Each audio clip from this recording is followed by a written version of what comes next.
We have seen that astronomers collect light, or more generally, electromagnetic radiation, to study all sorts of objects in the universe, from nearby planets to faraway galaxies. But what is light? It's all over the place, but it's a very strange thing. You can't hold on to it, it doesn't seem to have weight, and we completely depend on it in our lives. The nature of light has been a mystery since very early on. Skipping to Isaac Newton in the 17th century, he would say that light is made of tiny little bullets, atoms of light. This is what we call the atomistic description. Newton was influenced by Greek philosophers from a long time ago who believed that everything is made of tiny particles, indivisible little bits of stuff called atoms. However, also in the 17th century, the Dutch physicist Christian Huygens had a different point of view. He believed that light was made of waves, that it waved through space as it propagated from one point to another, something like a water wave. So you can see that even 400 years ago, people were already conflicted about the nature of light. Is it made of particles or is it a wave? The discussions continued until the turn of the 19th century, when the English scientist Thomas Young showed quite convincingly that light is indeed a wave. He built what is now called a double-slit experiment, where a wave of light coming from a source is made to pass through two holes. Once that happens, the waves of light will interfere with one another, sometimes enhancing their intensity, sometimes canceling it out altogether, so that when you project the light onto a screen, you'll see a sequence of bright and dark fringes. We are now going to repeat Young's experiment by using a more modern apparatus than human hair and candlelight. What I have here is a helium neon laser, which has red light, as you can see.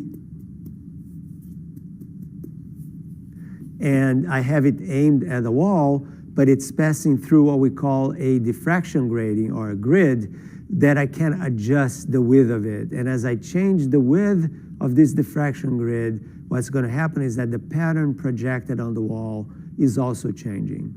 And it is very, very hard to explain the result of this experiment using a particle theory of light, and that's why during the 19th century, the wave-like theory of light won.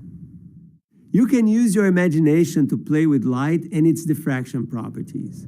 For example, when you look at clouds with the sun behind them and you see a silver lining, that's an example of diffraction, of light bending around an obstacle. Can you think of any other examples from everyday life? Another effect is known as refraction of light, when light hits an object and changes its direction of propagation. This is what happens during a rainbow, as sunlight goes through water droplets in the atmosphere.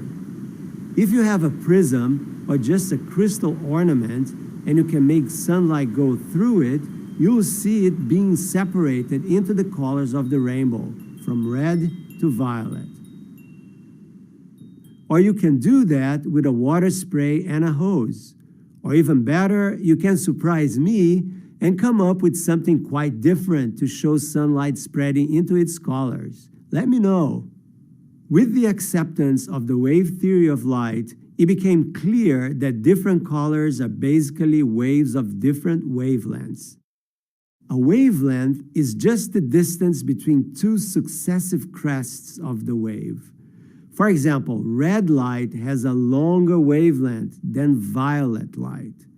Instead of wavelength, you can also use frequency, which is the number of wave crests that pass by a point in 1 second.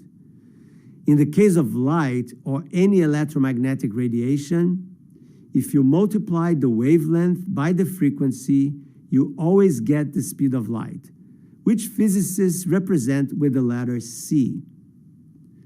Since the speed of light c is constant, a high-frequency wave has smaller wavelength, and a low-frequency wave has longer wavelength. It turns out that the light that we can see with our eyes is just a tiny window in the electromagnetic spectrum. The typical wavelength of visible light varies from about 400 to 700 nanometers, where a nanometer is 1/1000th of a meter. Very tiny. Examples of electromagnetic waves of shorter wavelength than visible light are ultraviolet, X-rays, and gamma rays. On the other side of the spectrum, waves that have longer wavelength than visible light are infrared, microwaves, and different kinds of radio waves. The energy packed in a wave of electromagnetic radiation is directly proportional to its frequency. So red light, having lower frequency than blue or violet light, has less energy than these two. The most energetic kind of electromagnetic radiation are gamma rays, typical of nuclear phenomena. If a source emits gamma rays, you can be sure that nuclear physics is involved. Going back now to the nature of reality, we realize that the picture of the world that our senses are able to construct is incredibly limited. In a sense, Plato was right. We all live in a cave, the cave of our limited perception of reality. After all, our eyes evolved to capture only a very small fraction of the whole electromagnetic spectrum. All around us, there are other kinds of electromagnetic radiation, invisible kinds of light, that are as real as visible light, even if we can't see them. That's why one of the roles of science is to amplify our perception of reality. The tools we use are a sort of window into invisible aspects of what's out there. The more we can see with our tools, the more complete our picture of reality is. But as we know, there will always be something that is beyond what we can grasp, so that the very essence of reality will always remain elusive.